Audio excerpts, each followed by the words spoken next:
Chers amis des Camille Ministries, je suis particulièrement heureux de vous retrouver aujourd'hui dans le cadre de notre rubrique "C'est que chaque femme attend d'un homme". Aujourd'hui, je vous dévoile la 5e chose que chaque femme attend d'un homme. Mais en attendant, permettez-moi de souhaiter la bienvenue à toutes les personnes qui se joignent à nous pour la toute première fois.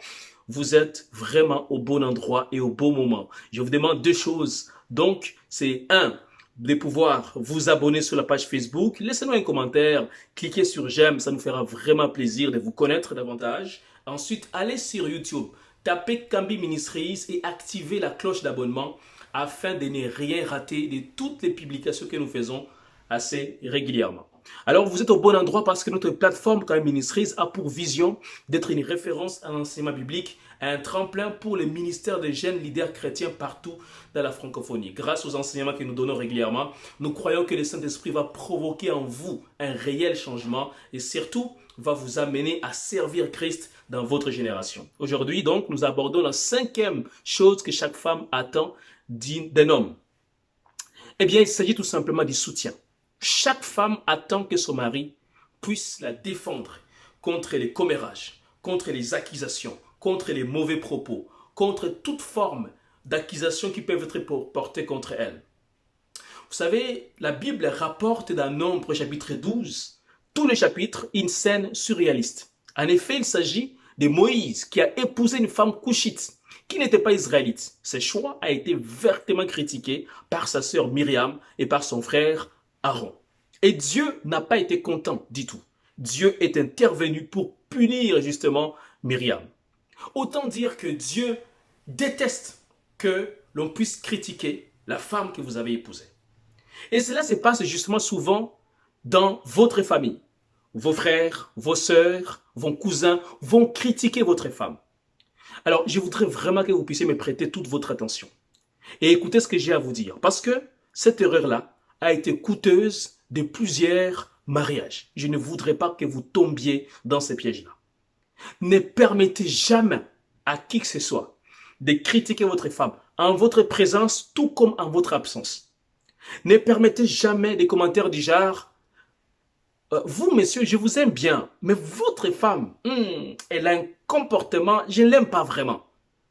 Si vous entendez ça de la bouche de quelqu'un, c'est que cette personne-là, non seulement elle n'aime pas votre femme, mais elle n'aime pas vous-même. Elle ne vous aime pas tout simplement. Comment peut-elle oser critiquer votre femme en votre présence? Vous dire qu'elle vous aime, vous, mais n'aime pas votre femme, c'est irréaliste.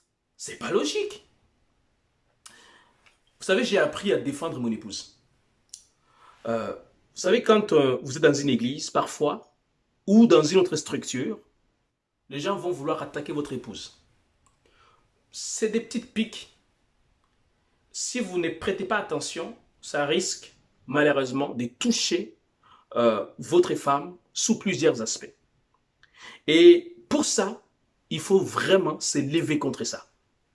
Il ne faut jamais donc permettre que quelqu'un s'attaque directement ou indirectement, s'en prenne directement ou indirectement à votre épouse.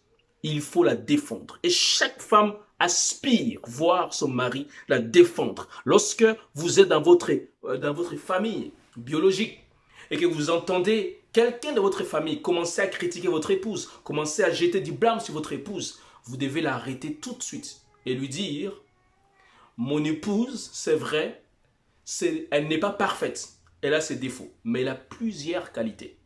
Et justement pour cette raison-là, je ne voudrais pas que quelqu'un la critique, ni à ma présence, ni à mon absence. » Si vous dites de cette manière-là, il se peut que sur le champ, qu'on vous déteste, mais plus tard, on va vous respecter.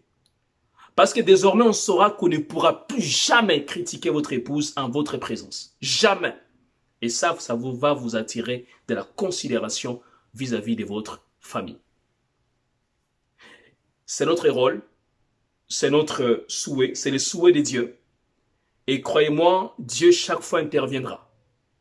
Parce qu'il n'aime pas cela. Alors, on va prier ensemble. Ensuite, je vais vous indiquer 2 choses qu'on va faire ensemble. D'accord? Je vais prier avec vous. Seigneur, merci pour ta grâce. Bénis mon frère. Donne-lui la force de pouvoir désormais défendre son épouse bec et ongle contre vents et marées, contre les accusations, contre les calomnies, contre les commérages que les gens peuvent publier sur les comptes de son épouse. donne à mon frère Seigneur la capacité désormais de se tenir debout afin de défendre son épouse. Car c'est ta volonté de voir des couples être heureux, ne pas être séparés par qui que ce soit. Seigneur, béni soit ton nom, au nom de Jésus. Amen. Deux choses à faire pour terminer. La première chose, il est de la plus haute importance de vous séparer de certaines personnes qui, à chaque fois, critiquent votre épouse avec ou sans raison. Ces personnes vont finir un jour par vous séparer. Identifiez dans votre entourage qui est-ce qui vertement critique votre épouse. Allez voir la personne et vraiment lui dites-lui désormais, je vous interdis de critiquer mon épouse, à ma présence ou à mon absence. Vraiment, que ce soit la dernière fois que vous le faites.